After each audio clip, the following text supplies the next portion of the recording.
Anthony Pompliano, founder, CEO of Professional Capital Management, says the stock market could be about to hit the bottom, but he says, hey, don't worry about that, and he'll tell you why. He also says that the problems are real, but there are opportunities in it. Anthony, thank you for being here. What are you, about 6'7"? Thanks for having me. I don't know, we keep switching heights here, back and forth. I know, you see what it's really like in this place. So when you look at the markets, you're an inside guy. You know why they're doing what they're doing.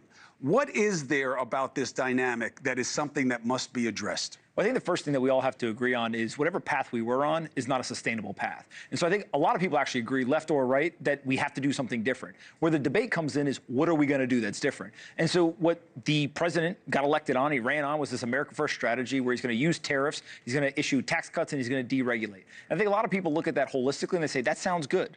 But what we ended up doing is we went and put the tariffs in place first. We don't have a tax cut yet, and we haven't had a lot of deregulation. And so people are saying, well, if we only get the tariffs and they're really aggressive and they're really high and they're done very fast, that is actually concerning. There's a lot of uncertainty with that. And so what I've continued to say is I actually think that the best place for us to end up is a 5 to 10% blanket tariff on all imports into the United States, and then use it as an incentive system. Right now, tariffs are a punitive system. Right? We go to a country and we say, we don't like what you did, we're going to tariff you. And it becomes this tit for tat, back and forth, back and forth. And you know, you got a brother. You go and you punch him. What does he do? He punches you back. You just keep doing that over and over and over again. Instead, if you make it an incentive system, you say, hey, everyone's going to get treated the same. 5 to 10%. Right now, it looks like it's going to be 10%. We're going to remove the tariffs in order for to incentivize you to bring certain products to America. What that really then does is it allows us to reshore manufacturing, create American jobs. And if you go back and you look at the 2018 tariffs, a really important point is that all the prices went down of the items that were actually tariffed. Because what people don't evaluate is they don't evaluate it in the complex economic system. They try to evaluate this in a silo. And so you hear tariffs means prices go up. But actually the prices go down, and a huge part of that is because what do people do? They shift their consumer behavior, and it actually slows the economy. And so the reason why they need the tax cuts and they need the deregulation is got to balance out tariffs, which are slowing that economy. And so a big part, I think, of what the market's trying to figure out right now is, who do you believe? What do you think is actually going to happen here? And when you have uncertainty, there's volatility. That's where you're seeing up days, down days, up days, down days, and that's what's going to end up playing out. I think the who you're going to believe is really focused on Trump. I mean, the argument about what tariffs do, they're obviously a regressive tax. If you look at solar panels, you get one story. You look at steel, you get another. But you're right, it's multifactorial. And, you know, it's not worth quibbling where prices went or didn't because it's complicated. What isn't complicated is the central proposition. What should a corporation have to give in order to get access to the largest consumer market in the world? That's the part that we've left out of the equation, because tariffs aren't the whole answer there. Why can't we be more like China in as much as saying, Pompliano wants to do what he's doing wherever he's doing it? You got to do some of it here. You got to use some of my people, and for the right jobs that I care about, not stitching sneakers. I want you to get some of those high-tech jobs, those STEM jobs that China's outpacing us with, and then I'll give you access to my market. Why is that anti-capitalism? Well, I think there's two things, right? The first thing is you don't want the government dictating very specific things, and you have to create a certain number of jobs, or you want to be a centrally planned economy. What you want to try to do is use the market force. Now, one of the big lies over the last 2-3 decades has been we're engaged in free trade. And I think actually the United States has been a very fair player at the table and said we want to participate in free trade. We think free trade is actually good for us. It's good for our trading partners. What we've now come to the conclusion is the other side of these trades are not conducting free trade.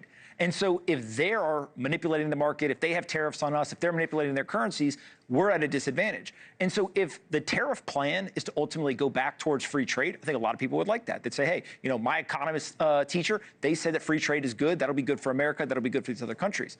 But what I do think ends up happening here is reshoring of manufacturing is going to happen two ways. Right now, there's a renaissance in the venture capital world. There's this whole idea of American dynamism. There are tons of companies that are going out and they're rebuilding both manufacturing capabilities that's advanced. They're not trying to stitch sneakers and stuff, but there's a company in Texas called Base Power. They want to rebuild the national grid. There's a company called Hadrian that's using robotics and all this technology automation to actually go and do manufacturing. And so you look at those companies and you say to yourself, that's what we want in America. We want to be the leader, right? We're really good at making rockets and weapons and pharmaceuticals and all that kind of stuff. We're not so good at making the sneakers. And so I think that using the market force is a much better plan. And one of the best things I've ever... Wait, you got to protect Hadrian. You have to kind of do what China does, right? Because when they got into the WTO, in 2001. We all think of 2001 about 9/11, right? But that's when they got in. And over time, it's probably done more damage than even what we suffered that day and in the aftermath. So you want to go do business in China, they steal your stuff. They create all these barriers for you. You can't access their capital markets, and that's supposed to be free trade. And they got permanent, normal trade relations with us from Clinton and the Republicans out of that. Why can't we do the same thing? Hadrian? Oh, you're in Hadrian space? You got a problem, Anthony, because that's an American company. The way to beat China is not to become more like China. The way to beat China is to be more like America. And I think that's the whole key here is we got to stand up for ourselves. And again, there's debate as to how to do that, but I think we got to stand up to ourselves and tell the world, we're tired of this. And then what we have to do, in my opinion, is we have to go empower these entrepreneurs, give them the environment to be successful, and then get out of their way, right? And so what we're doing to other countries, I always joke that like there's a big loophole in tariffs. If you don't want to pay higher prices for tariff goods, then buy American-made products.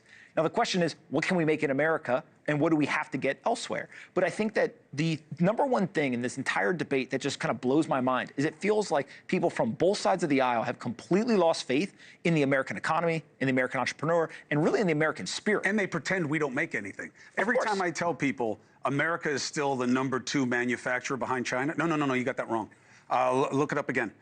No, we're still #2. They took all the jobs. They took millions of jobs, but we were huge in the lead before that. So it's not like we're flaccid. It's not like we're impotent here. We can do things and make things. It's just, how is it balanced out so that people can make it and make a living wage, like our parents came up, and still survive when you can find someone to do it for 22 hours for $6 a day. Yeah, well, the big story here is definitely going to be robotics, right? Robotics is going to come in and actually do this lower cost than even China can do it with manual labor. And so I think that's going to be a massive trend. And what it's going to do is going to free up a lot of people in America and also in foreign countries to go work on other things. And so reskilling is a huge component here. But I think that in America, there seems to be two things that we used to really embrace and we don't anymore. The first is America's a country of risk takers, right? And so when I see all the finance people running on television crying because all of a sudden risk showed up at their door, you kind of have to laugh, right? Like, you're supposed to be a risk taker. When volatility happens, you should be excited about it. If the stock market goes down and you're a long-term investor, shouldn't you be excited about buying the exact same American companies at cheaper prices today than you could 3 months ago? But that's not what you hear, right? You hear them yelling and screaming about they need intervention, they need the tariffs rolled back, all that kind of stuff. So risk-taking is a really important part. And the second thing is we started to demonize success in this country.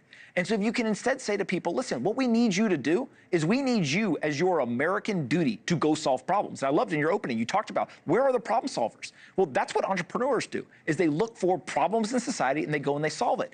Instead, there's an entire group of people in this country, and frankly, it's not just one political aisle. I think there's an entire group that really says to themselves, I think that the only way to get rich in this country is to take it in a zero-sum way from everybody else. But if you go and you look at many of the most successful, wealthiest people in this country, they did it through service. They built products and services that served other people, that solved their problems, that actually made their lives better. And so to me, if we can embrace risk-taking and we can start to actually celebrate success again, have the children of this country say to themselves, I want to be successful. I actually think that that is a worthy thing to aspire to be. I think that you'll see this renaissance. Now, the thing is, that ain't going to solve this problem in the next 30 days, the next 60 days. That's a long-term thing. And so what we really need is we need clarity. And I think that's what you're starting to see now, is they're saying to themselves, let's go talk to the market, let's stop all the nonsense, and let's get clarity so that these prices go back up and people calm down. I think it's fair criticism that Trump did a little ready, shoot, aim here in terms of what he did. But he is a hammer and sees everything as a nail. There's a plus and a minus to that. We'll see who he gets to the table, but more importantly, we'll see what the ideas are at that table, because that's going to be the difference. You want to change culture, it's going to be multi-components of showing it can be done here, it will be supported here, it will be protected here, and that we can get back to having a middle class, because that's what made America great in the first place. Hey, Anthony, this was great.